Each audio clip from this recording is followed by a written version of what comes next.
মসজিদ, মাদ্রাসা, ইয়েতিমখানা, কল্যাণমূলক কাজ এগুলো পরিচালনা করবার জন্য ওয়াকফের ব্যবস্থা রাখা হয়েছে ইসলামে।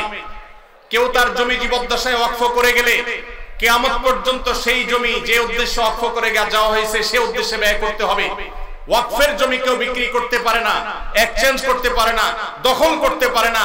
যে উদ্দেশ্যে ওয়াকফ করা হয়েছে এটার পরিপন্থী কোনো কাজ করা যায় না। ওয়াকফের এই চমৎকার উদাহরণের কারণে পৃথিবীতে কল্যাণমূলক কাজ আজীবন বেঁচে থাকবে।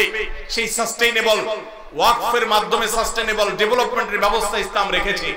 ভারতবর্ষে মুসলমানদের শত শত বছর চলে আসা 8.7 লক্ষ সম্পদ, যেটা টোটাল ভারতবর্ষে যত প্রাতিষ্ঠানিক সম্পদ আছে এর মধ্যে তৃতীয় সর্বোচ্চ, সেই সম্পদ আজ ভারতের হিন্দুত্ববাদীরা গ্রাস করবার জন্য নতুন করে সংসদে বিল তারা পাস করেছে।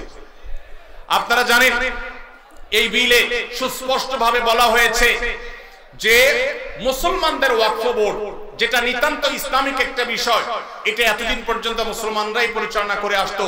এখন রাজ্য এবং কেন্দ্রীয় ওয়াকফ বোর্ডে দুজন অন্য ধর্মাবলম্বী অমুসলমান হিন্দু তাদেরকে বাধ্যতামূলকভাবে ওয়াকফ বোর্ডে অন্তর্ভুক্ত করার জন্য আইন করা হয়েছে।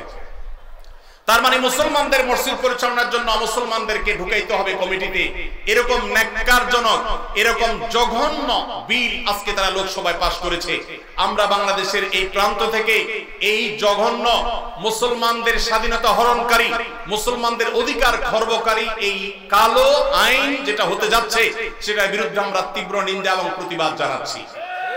ভাইরা আমার, আমাদের দেশে পান থেকে চুন খসলেই যারা সংখ্যালঘু অধিকার বলে চিৎকার চেঁচামেচি করে আর নিন্দা জ্ঞাপন করে, তারা যুগ যুগ ধরে যে মুসলমান নিধন করে আসছে, সেখানে সামান্য একটু গোশত পাওয়া যাওয়ার কাল্পনিক অভিযোগের ভিত্তিতে দিন দুপুরে মানুষকে পিটিয়ে মেরে ফেলা হয়। হোলির রং গায়ে মাখতে না চাওয়ার কারণে দিন দুপুরে পিটিয়ে মানুষকে মেরে ফেলা হয়। তাদের উৎসবের নাম দিয়ে মুসলমানদের মসজিদগুলোকে ভাঙা হয় বুলডোজার দিয়ে।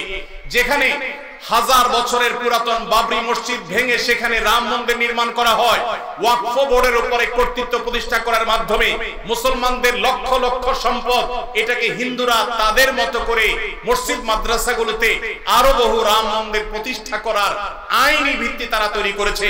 এই কালো আইন, এই বিলের বিরুদ্ধে আমরা তীব্র প্রতিবাদ এবং নিন্দা জ্ঞাপন করছি। আমাদের দায়িত্ব হবে প্রত্যেকটা মানুষ ভারতবর্ষের মুসলমানদের বিরুদ্ধে এই ঐতিহাসিক জঘন্য যে পদক্ষেপ ভারত সরকার নিতে যাচ্ছে এর বিরুদ্ধে প্রত্যেককে যার যার জায়গা থেকে প্রতিবাদ জানাতে হবে। ওয়াকফ সম্পদ এটা মুসলমানদের অধিকারের ব্যাপার, সামাজিক এবং ধর্মীয় অধিকারের ব্যাপার। মুসলমানদের সে অধিকার থেকে তারা বঞ্চিত করছে, একের পর এক কালো আইন করে করে মুসলমানদেরকে বঞ্চিত করা হচ্ছে। আমরা নিন্দা জানাই। সেই সাথে ভারতের একটা আইন আছে, 12 বা 13 বছর যদি কেউ কোনো জমি নির্বাধায় দখল রাখতে পারে সে সেটা মালিকানা দাবি করতে পারে।